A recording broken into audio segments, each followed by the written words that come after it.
Kapag umabot na sa ICC, hanggang saan ang pananagutan?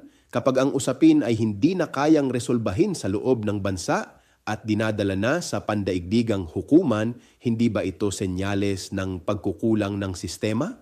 Sa kaso laban kay dating Pangulong Rodrigo Duterte, hindi lang iisang tao ang tinutukoy. May mga pangalan, may mga posisyon, may mga desisyong ginawa sa ilalim ng kapangyarihan. Ang panawagan ngayon ng human rights groups ay malinaw. Hindi sapat ang iisa lamang ang managot.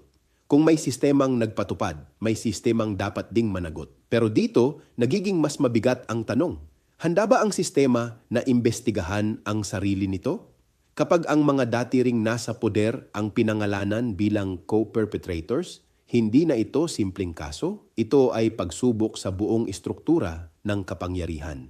At kung ang hustisya ay pipili lamang ng iisang mukha, hindi ito hustisya kundi selektibong pananagutan.